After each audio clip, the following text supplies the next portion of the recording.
जीवन में केवल भगवत वाणी, गुरु वाणी या संत वाणी को सुन लेना ही पर्याप्त नहीं होता। जब तक इन वाणियों को अपने जीवन में उतारा नहीं जाता तब तक उनका लाभ वैसा ही है जैसे किसी रोगी को वैद्य ने उत्तम औषधि तो दे दी हो, पर रोगी ने उस औषधि का सेवन ही न किया हो, औषधि पाई नहीं गई तो रोग कैसे मिटेगा। ठीक उसी प्रकार उपदेश सुना लेकिन आचरण में नहीं उतारा तो आत्मिक रोग कैसे मिटेगा। मनन को औषधि कहा गया है, पर केवल मनन करना भी पर्याप्त नहीं। यदि मनन तो कर लिया पर कुपथ का त्याग नहीं किया, अर्थात गलत संगति, गलत श्रवण, विपरीत आचरण और विकारी प्रवृत्तियों को नहीं छोड़ा तो औषधि भी निष्फल हो जाती है। जब आप उपदेश का मनन करते हैं पर उसी समय उसके विरुद्ध बातें सुनते हैं, विरुद्ध आचरण करते हैं, तो ये वैसा ही है जैसे अमृत में विष मिला देना। संत वाणी को सुपथ्य बनाना पड़ता है। इसका अर्थ है जो सुना है उसी के अनुसार जीवन की दिशा बदलना। जब ये होता है तब परिणाम में मंगल भवन की प्राप्ति होती है। तब जीव अपने प्रभु के अंश रूप को पहचान कर अपने अंशी के समीप पहुंच जाता है और कृतकृत्य हो जाता है। ऐसा जीव फिर आनंद समुद्र में गोते लगाने लगता है। जिस शांति, सुख और प्रेम के लिए हमारा हृदय तड़पता रहता है वह संसार के स्वार्थी मनुष्यों से कभी प्राप्त नहीं हो सकता। इसका कारण स्पष्ट है, यहाँ कपट का राज्य है, छल का साम्राज्य है, धूर्तता हमारी बुद्धि को मलिन कर रही है और सुख वासना हमारे भावों को आसुरी और राक्षसी बना रही है। मुझे सुख मिले चाहे दूसरे का नाश हो जाए, ये भावना जब हावी हो जाती है तब आत्मा का पतन आरंभ हो जाता है। ये मलिनता केवल तभी दूर होती है जब हम सच्चे अर्थों में सत्संग को सुनते हैं। केवल रोज सुन लेना सत्संग नहीं है। सत्संग तभी सार्थक माना जाएगा जब आपका जीवन और आपका आचरण बदलने लगे। शास्त्र कहते हैं श्रोता सोई परम सुजान सुनत चित्त रति करे, अर्थात वही सच्चा श्रोता है जो सुनते ही उस वाणी को हृदय में धारण कर ले। केवल यह कह देना कि कृपा से हो जाएगा और फिर उसी पुराने प्रपंच, ऊंच नीच और विकारों में लगे रहना, यह स्वयं को धोखा देना है। भगवान ने मनुष्य को स्वतंत्रता दी है। आप चाहें तो पाप कमा लें, चाहें तो पुण्य कमा लें और चाहें तो पाप पुण्य दोनों से ऊपर उठकर भजन कमा लें। अब ये आपके ऊपर है कि आप क्या चुनते हैं, पाप आचरण, पुण्य आचरण या भगवद आचरण। यदि सत्संग सुनने के बाद भी मन प्रभु में नहीं लगा तो समझ लेना चाहिए कि सत्संग का फल प्राप्त नहीं हुआ। सत्संग का सीधा फल है आवागमन के चक्र का अंत। ऐसा जीवन बन जाए कि अगला जन्म न हो, हृदय निष्पाप हो जाए और चित्त सच्चिदानंद भगवान में डूब जाए। यही मानव जीवन का परम फल है। यदि हम सावधान नहीं रहे तो जिस भाव से हम जीवन भर भावित होते हैं वही हमारा अंतिम परिणाम बन जाता है। श्री भगवान गीता में स्पष्ट कहते हैं, यम यम स्मरण भावम त्यजत्यन्ते कलेवरम तन तमे वैति कौन्ते सदा तद्भाव भाविता। अर्थात मनुष्य जीवन में जिस भाव को पोषित करता है अंतिम समय में वही भाव से प्राप्त होता है। इसलिए अत्यंत आवश्यक है कि हम अपने भावों की रक्षा करें। माया का परिचय यही है कि जो सत्य है उसे ढक देती है और जो असत्य है उसे प्रकाशित कर देती है। इसके विपरीत भक्ति का रहस्य यह है कि जो सत्य है भगवान की उपस्थिति उसे प्रकाशित कर देती है और जो असत्य है माया का आकर्षण उसे मिथ्या सिद्ध कर देती है। जो लोग भक्ति मार्ग के लिए श्रीधाम वृंदावन आते हैं या वहां रहते हैं उन्हें विशेष सावधान रहना चाहिए। माया त्रिगुणात्मक है, वह ऐसी दृष्टि उत्पन्न कर देती है कि धाम में भी दोष दिखाई देने लगते हैं, धाम वासियों में भी दोष दर्शन होने लगता है। यदि आप वही देख रहे हैं जो माया दिखा रही है तो जो गुरु दिखा रहा है वो आप कब देखेंगे। आंखें खराब नहीं है, दृष्टि खराब है, दृष्टि को सुधारना होगा। वृंदावन कोई साधारण स्थान नहीं है, यह कुंज बिहारी और बिहारिणी का निज महल है। यहाँ प्रवेश केवल उनकी असीम कृपा से होता है। श्री राधिका की कृपा के बिना वृंदावन का मनन तो दूर, उसका चिंतन भी संभव नहीं। मनुष्य जीवन का सबसे बड़ा भ्रम यही है कि हम सुनने को ही साधना समझ लेते हैं। कान से सुना, सिर हिलाया, वाह वाह की और समझ लिया कि काम हो गया। पर शास्त्र और संत दोनों एक स्वर में कहते हैं जब तक वाणी जीवन में नहीं उतरती तब तक वो केवल शब्द है, औषधि नहीं। जैसे वैद्य ने रोगी को औषधि दी पर रोगी ने उसे निगला ही नहीं तो क्या रोग दूर होगा। उसी प्रकार गुरुवाणी, संतवाणी, भगवत वाणी यदि केवल श्रवण तक सीमित रह जाए और आचरण में प्रवेश न करे तो जीवन का रोग कैसे मिटेगा। मनन बिना त्याग अधूरा है। अनेक लोग कहते हैं हम तो मनन करते हैं, पर वे ये नहीं समझते कि मनन का पहला चरण है कुपथ का त्याग। यदि आप उपदेश का मनन कर रहे हैं और उसी समय विरुद्ध वार्ता सुन रहे हैं, दोष दृष्टि से लोगों को देख रहे हैं, अहंकार वासना क्रोध को पोषित कर रहे हैं, तो ये मनन नहीं बल्कि अमृत में विष मिलाना है। संत कहते हैं उपदेश को पथ्य बनाओ, जो अमृत मिला है उसे जीवन की थाली में उतारो, तभी परिणाम निकलेगा। मंगल भवन प्रभु के अंश, मन की भूख संसार नहीं भर सकता। हमारा हृदय जिस शांति के लिए तड़पता है, जिस प्रेम के लिए रोता है, जिस अपनापन खोजता है, वो कभी भी स्वार्थी मनुष्यों से पूरा नहीं हो सकता, क्योंकि ये संसार कपट का राज्य है, छल का विस्तार है और धूर्तता ने हमारी बुद्धि को मलिन कर दिया है। आज सुख की परिभाषा ये बन गई है, मुझे सुख मिले चाहे दूसरे का नाश हो जाए। यही आसुरी भाव है, यही राक्षस की वृत्ति है। जब तक ये भाव नहीं बदलेगा तब तक सत्संग भी केवल शब्दों का खेल बना रहेगा। सत्संग का सीधा फल क्या है? सत्संग का फल ये नहीं कि आप कथा सुनकर भावुक हो जाएं, आंसू बहा ले और बाहर निकलते ही वही पुराने संस्कार जगा ले। सत्संग का सीधा फल है सत्संगति संस्कृति कर अंता, अर्थात आवागमन का चक्र टूटने लगे, अगला जन्म न हो, ऐसे शुद्धि की ओर जीवन बढ़े। सत्संग का फल है हृदय प्राकृतिक आकर्षणों से हटकर सच्चिदानंद प्रभु में डूब जाए। यदि ये नहीं हुआ तो पूछो अपने आप से, सत्संग से मिला क्या? अंतिम समय वही भाव निर्णायक है। श्री भगवान स्पष्ट कहते हैं, यम यम स्मरण भावम त्यजत्यन्ते कलेवरम तंत में वेति कौन्तेय सदा तद भव भावितः। मनुष्य जीवन भर जिस भाव से जीता है, अंतिम समय वही भाव उसका अगला स्वरूप बन जाता है। इसलिए संत बार बार चेताते हैं, भाव को हल्के में मत लो। भाव बिगड़ा तो साधना भी बिगड़ जाएगी, भाव शुद्ध हुआ तो बिना साधन के भी कृपा बरस सकती है। माया और भक्ति का सूक्ष्म भेद, माया का काम है जो है उसे ढक देना और जो नहीं उसे दिखा देना। भक्ति का रहस्य है जो है उसे प्रकाशित कर देना और जो नहीं है उसे मिथ्या सिद्ध कर देना। इसीलिए ऐसा होता है कि धाम में आकर भी कुछ लोगों को दोष ही दोष दिखते हैं।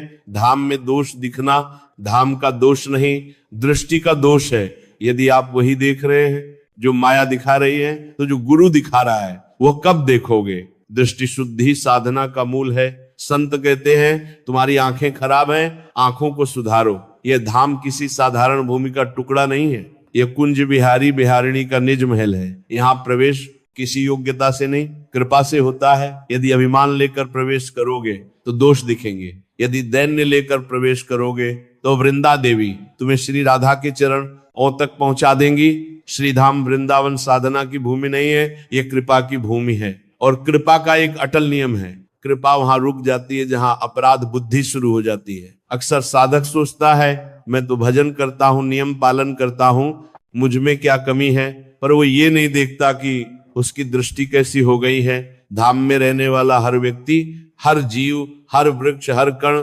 सामान्य नहीं है, पर माया ऐसी चाल चलती है कि धाम में भी दोष दर्शन करा देती है। यही सबसे बड़ा खतरा है। धाम में दोष दिखना साधक का पतन है। संत स्पष्ट कहते हैं जो व्यक्ति धामवासियों में, वैष्णवों में, साधकों में दोष ढूंढता है, वो चाहे जितना भजन करे, श्री राधा की कृपा से दूर होता चला जाता है। यहाँ तक कहा गया है जो वृंदावन आकर वृंदावन के वासियों में दोष देखता है वो राधा चरण दासता की पदवी कभी प्राप्त नहीं कर सकता। धाम दंड नहीं देता, धाम चुपचाप कृपा रोक लेता है, और कृपा रुक गई तो साधना सूखी रह जाती है। हमें तो दिख रहा है, यही सबसे बड़ा भ्रम। बहुत लोग कहते हैं हमने अपनी आंखों से देखा है। संत पूछते हैं देखा किस भाव से? यदि दृष्टि माया युक्त है तो सत्य भी असत्य दिखेगा, और यदि दृष्टि भक्ति युक्त है तो दोष में भी प्रभु दिखेंगे। भागवत गीता और संत वाणी एक ही बात चिल्ला चिल्ला कर कहती है, मेरे सिवा कुछ है ही नहीं।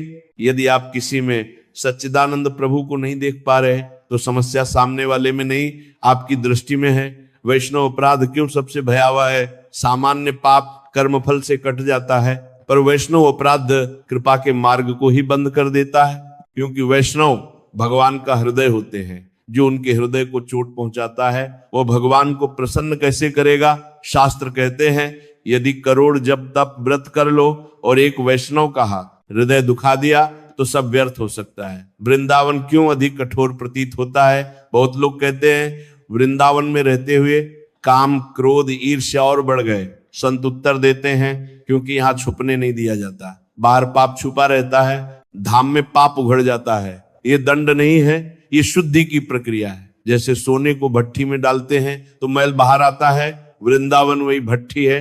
अभिमान बनाम दैन्य, यदि अभिमान लेकर धाम में आए, मैं साधक हूं, मैं जानता हूं, मैं श्रेष्ठ हूं, तो माया और तीव्रता से आक्रमण करेगी। पर यदि दैन्य लेकर आए, मैं कुछ नहीं हूं, सब आपकी कृपा से है, तो वृंदा देवी हाथ पकड़कर किशोरी जी के चरणों तक पहुंचा देंगी। धाम में अपराध नहीं, सहनशीलता चाहिए। धाम में रहते हुए यदि कोई आपको अपमानित करे, कठोर वाणी बोले या हृदय दुखाए, तो ये मत सोचो ये गलत है, ये दोषी है, सोचो मेरे पाप जड़ रहे हैं। संत कहते हैं यदि आप दूसरे की गलती को क्षमा कर दोगे तो आराध्य देव आपकी हजारों गलतियों को क्षमा कर देंगे। दोष देखने का परिणाम, जो दोष देखता है वो एक खुद दोषी बनता है, जो क्षमा करता है वो कृपा पात्र बनता है। इसलिए आचार्य कहते हैं अपने घर लौटाओ, अर्थात दूसरों को नहीं, अपने हृदय को देखो। अब साधक के जीवन में वह स्थिति आती है जहां केवल ज्ञान, केवल प्रवचन सुनना, केवल शब्दों की समझ पर्याप्त नहीं रह जाती। यहां से मार्ग बदलता है, यहां से दैन्य, आत्मस्वीकृति और पूर्ण शरणागति का आरंभ होता है। मनुष्य बहुत चतुर है, वो सत्संग भी सुन लेता है, आंसू भी बहा लेता है, कुछ समय वैराग्य भी दिखा देता है, पर भीतर ही भीतर एक अहंकार बचा रहता है। मैं समझ गया हूं, मैं जान गया हूं, मैं दूसरों से अलग हूं। यही अहंकार साधना का सबसे बड़ा शत्रु है। शास्त्र कहते हैं अहंकारो मन, हा शत्रु। जब तक ये अहं जीवित है तब तक भक्ति केवल अभिनय बनी रहती है। इसीलिए पार्ट एफ में सबसे पहले इस अंतिम शत्रु की पहचान कराई जाती है। एक, भक्ति की प्राप्ति केवल अहं जीवित बनाने होते। दैन्य का अर्थ स्वयं को नीचा दिखाना नहीं है, नहीं स्वयं को गाली देना है। दैन्य का अर्थ है अपने वास्तविक स्वरूप को स्वीकार करना। यह स्वीकार करना कि मेरे पास अपना कोई बल नहीं, मेरी बुद्धि बार बार धोखा देती है, मेरी इंद्रियां मुझे खींच ले जाती हैं। अगर आज मैं भक्ति मार्ग में हूं तो केवल कृपा से हूं। जिस दिन ये बात भीतर उतर जाती है उसी दिन से प्रभु का हाथ सिर पर महसूस होने लगता है। लोग सोचते हैं कि शरणागति का अर्थ है सब छोड़ देना, जंगल जाना, वस्त्र बदल लेना।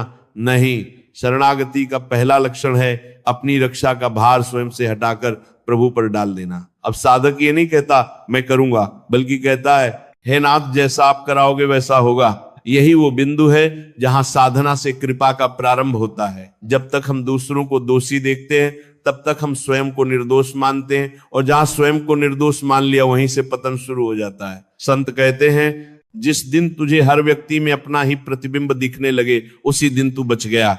ये कोई काव्य नहीं, ये साधना का नियम है। ये भी समझना आवश्यक है कि भक्ति मार्ग अपराध बोध में डुबोने के लिए नहीं है। हाँ, अपराध की स्वीकृति आवश्यक है, पर उसमें डूबे रहना अहंकार का ही दूसरा रूप है। सच्चा साधक कहता है हाँ मुझसे भूल हुई, अब मैं उसे लेकर नहीं बैठूंगा, उसे आपके चरणों में रख देता हूं। यहीं से हल्कापन आता है, यहीं से भक्ति में रस आता है। अंतिम सत्य कुछ भी हमारा नहीं, ये शरीर मेरा नहीं, ये मन मेरा नहीं, ये बुद्धि मेरी नहीं, ये भक्ति भी मेरी नहीं, सब कुछ प्रभु का है। जिस दिन ये बात भीतर स्थिर हो जाती है उसी दिन साधक संसार में रहते हुए भी संसार से मुक्त हो जाता है।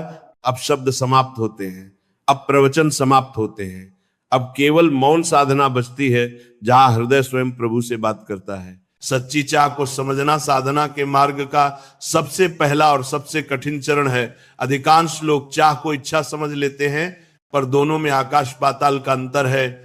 इच्छा अनेक हो सकती है, बदल सकती है, पूरी न होने पर दूसरी इच्छा आ जाती है, लेकिन चाह वो होती है जो पूरे अस्तित्व को अपने रंग में रंग लेती है। वह मन, बुद्धि, शरीर, प्राण सब पर अधिकार कर लेती है। सच्ची चाह का स्वरूप यह है कि जिस वस्तु की चाह उत्पन्न हुई है उसके अतिरिक्त किसी भी वस्तु में मन को रत्ती भर भी विश्राम न मिले। यदि हृदय में वास्तव में प्रिय प्रीतम परमात्मा भगवत मिलन की चाह जाग गई है तो संसार के भोग, सुविधाएं, मान सम्मान, पद प्रतिष्ठा ये सब फीके पड़ने लगते हैं। वे दिखते तो हैं पर आकर्षित नहीं करते। जैसे किसी को अमृत मिल गया हो तो गंदे पानी की ओर देख भी नहीं सकता। यदि फिर भी मन कभी कभी इन बातों में सुख मान ले तो इसका अर्थ ये नहीं कि साधना व्यर्थ है, बल्कि यह संकेत है कि चाह अभी पूरी तरह परिपक्व नहीं हुई। वो अंकुरित तो हुई है पर अभी गहरी जड़ नहीं जमाई। इसीलिए साधक को अपने आप से ईमानदारी से प्रश्न करना चाहिए, क्या मेरा मन वास्तव में केवल प्रभु में ही टिकता है या अभी संसार मुझे बार बार खींच ले जाता है? सच्ची चाह अपने आप में एक कठोर कसौटी है। ये किसी और को परखने के लिए नहीं बल्कि स्वयं को परखने के लिए होती है। जहां धन मिले तो मन प्रसन्न हो जाए, जहां मान मिले तो भीतर गर्व उठे, जहां सुविधा मिले तो चैन आ जाए, वहां समझना चाहिए कि प्रभु की चाह अभी पूर्ण नहीं हुई। इस चाह का सबसे बड़ा लक्षण है अनिवार्यता। ये कोई वैकल्पिक विषय नहीं होता। ये ऐसा भाव बन जाता है कि यदि प्रभु नहीं मिले तो जीवन का कोई अर्थ नहीं। जैसे भूखा व्यक्ति भोजन के बिना नहीं रह सकता, जैसे मछली जल के बिना नहीं रह सकती, वैसे ही साधक प्रभु के बिना नहीं रह सकता। उरन्नी भारता का ना अपने आप को जीवित अनुभव नहीं करता। ये अवस्था बनावटी नहीं होती, ये भीतर से पैदा होती है। भगवत मिलन के मार्ग में सबसे सूक्ष्म और सबसे खतरनाक बाधाएं मान प्रतिष्ठा और कीर्ति की चाह। ये चाह इतनी चुपचाप आती है कि साधक को पता भी नहीं चलता। बाहर से वो भजन करता है, त्याग करता है, सेवा करता है, पर भीतर कहीं ये इच्छा पल रही होती है कि लोग उसे अच्छा समझे, महान माने, संत कहें। यही कारण है कि संतों ने कहा है कि मान की चाह काम से भी अधिक घातक है।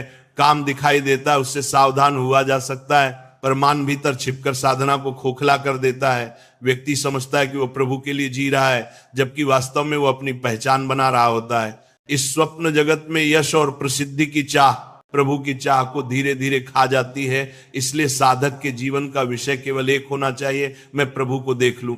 न स्वर्ग चाहिए, न सिद्धि चाहिए, न स्वर्ग चाहिए, न स्वर्ग चाहिए, न स्वर्ग चाहिए, न स्वर्ग चाहिए, न स्वर्ग चाहिए, न स्वर्ग चाहिए, न स्वर्ग चाहिए, न मुक्ति चाहिए, न सम्मान चाहिए।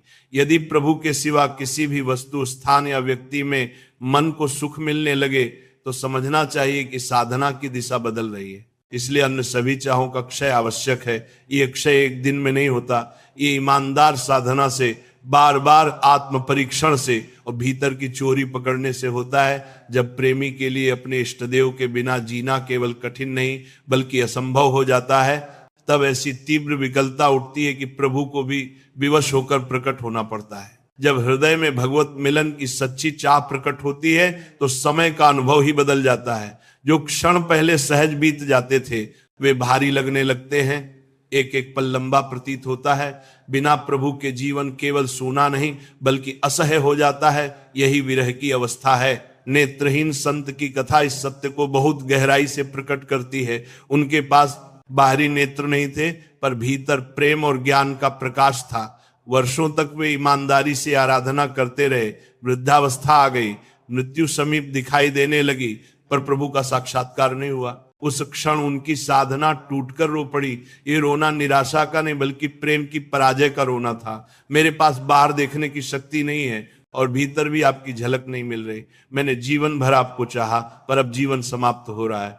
ये रोना इतना सच्चा था कि उसमें कोई शिकायत नहीं थी, केवल विवशता थी।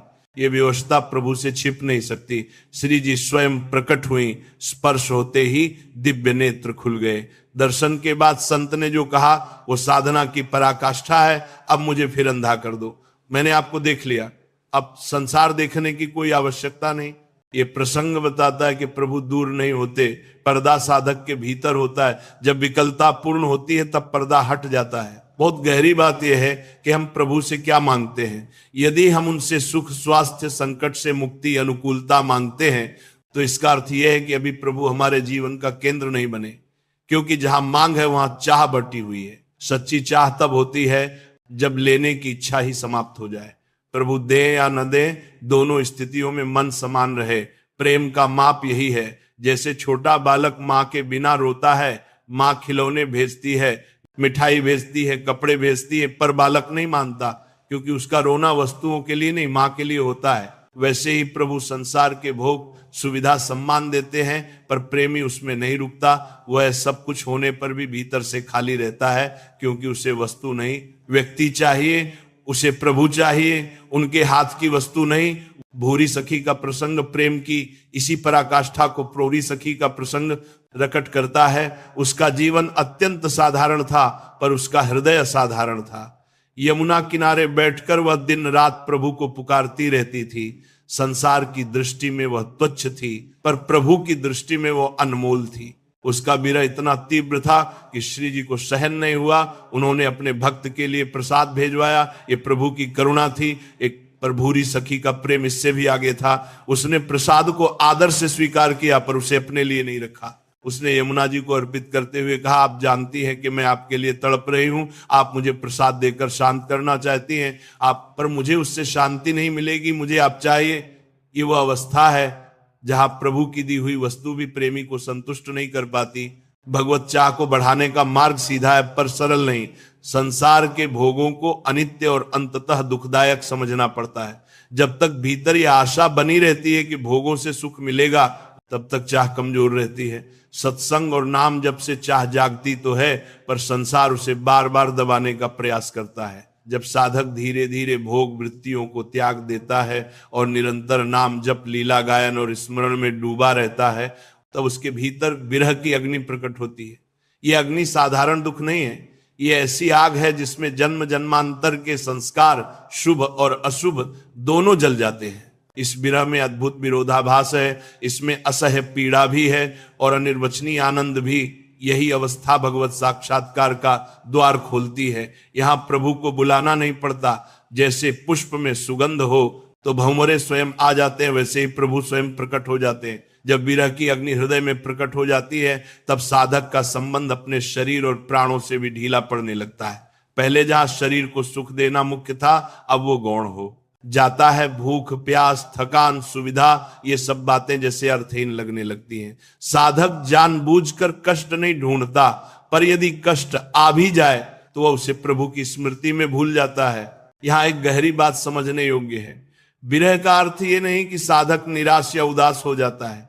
बाहर से देखने पर वो सामान्य भी दिखाई दे सकता है, हंस भी सकता है, बोल भी सकता है, पर भीतर एक निरंतर जलन रहती है, एक मधुर जलन। ये जलन उसे संसार में टिकने नहीं देती और प्रभु से दूर भी नहीं होने देती। इस अवस्था में साधक किसी से शिकायत नहीं करता। वो ये भी नहीं कहता कि प्रभु क्यों नहीं मिलते, क्योंकि शिकायत में अहंकार होता है और यहाँ अहंकार गल चुका होता है।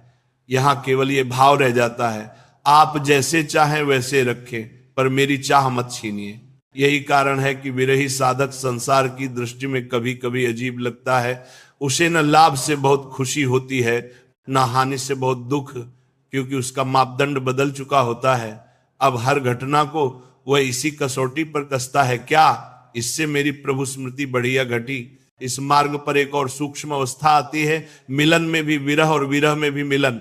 बाहर से देखने पर यह विरोधाभास लगता है, पर प्रेम के क्षेत्र में यही स्वाभाविक है। साधक कभी अनुभव करता है कि प्रभु अत्यंत समीप हैं, हर दिशा में वही दिखाई दे रहे हैं, फिर भी भीतर से पुकार उठती है, अब भी मिलन नहीं हुआ। ये इसलिए होता है क्योंकि प्रेम का तृप्ति बिंदु नहीं होता। जैसे जैसे निकटता बढ़ती है, चाह और तीव्र होती जाती है। ये कोई भौतिक प्यास नहीं जो पानी पीने से बुझ जाए, ये ऐसी प्यास है जो पीने से और बढ़ती है। इसीलिए प्रेमी मिलन में भी तड़पता है और विरह में भी आनंद पाता है। इस अवस्था में साधक को हर जगह प्रभु का संकेत मिलने लगता है। वृक्ष, आकाश, नदी, लोग, सब में वही झलकने लगते हैं। फिर भी वह संतुष्ट नहीं होता, क्योंकि उसका हृदय कहता है, यह संकेत नहीं, मुझे आप चाहिए। यह स्थिति शब्दों में समझाई नहीं जा सकती।